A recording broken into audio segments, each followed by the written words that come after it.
You know, this game is great, but you know what it needs? Somebody to explain a few of these obtuse game mechanics and Oh no, not you two! Ah! Let's begin with these 5 bars. The top one is hit points and the bottom one is experience. You don't need me to tell you what those do. Though I should note, unlike in some other MMOs, in Dawn of the Dragons there is no level cap.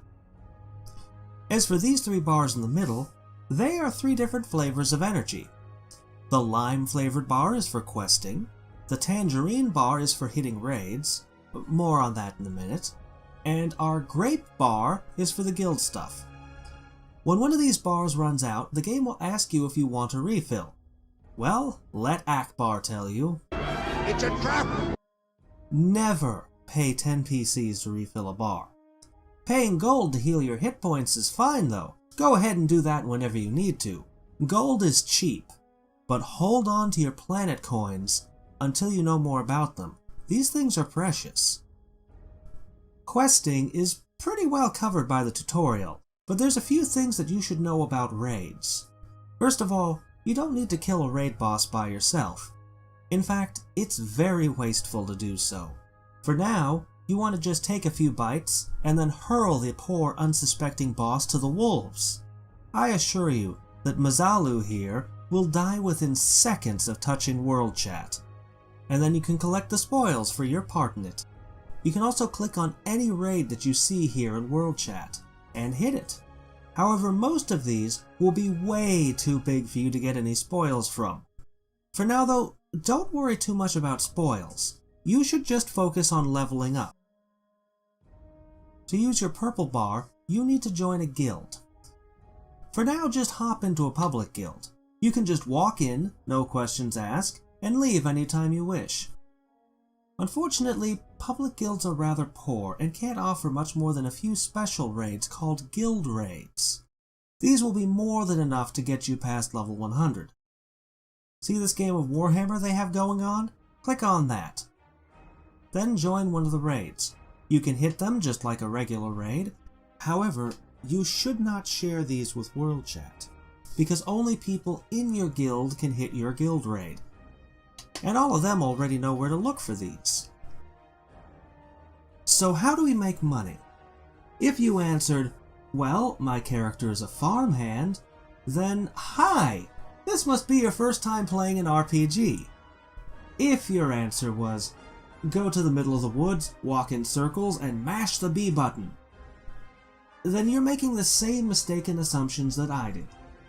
Early on, you will earn some change by mugging kobolds, but if you really want to earn cash, there's only one thing to do. Buy the farm. And some barns, and some bars, and maybe a few inns, and a few dozen towers. It's most efficient to buy in multiples of 10. Pretty soon you'll flood the economy with so much gold that it loses all meaning and value. But hey, at least you'll be able to afford medical services when you're high level. Wow, who knew it could be so expensive to have dragon teeth pulled out of my spine? So where do most of your stat points come from? Level ups? No, that's what players would be expecting. We'll just use level ups as refill stations for our fruit-flavored bars. For stats, how about collecting belts? Yes, multicolored belts equals stat points. Perhaps the only thing that was holding back your hero all this time was that his trousers kept falling around his ankles. But why stop at belts? You can collect keys, ice, teeth, squid lady heads. Really, anything goes. Yeah, I thought I'd just turn in this old stamp collection. How much is it worth? About 264 attack power.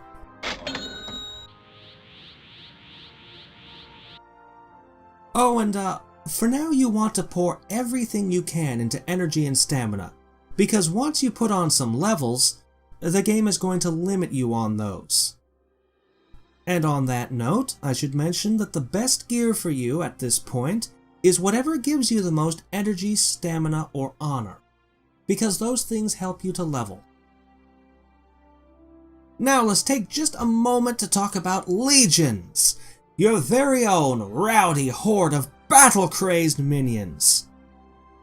For now, just hit autofill and pick the one with the biggest number. You'll be gaining new generals and troops so often that it's really not worth fussing with at this point in time. Your active legion is whatever legion you currently have highlighted. For example, right now it's March. And now it's the Forgotten. And now my active legion is the Burial Crew. Simple as that. And I'll be covering the finer points in a future video.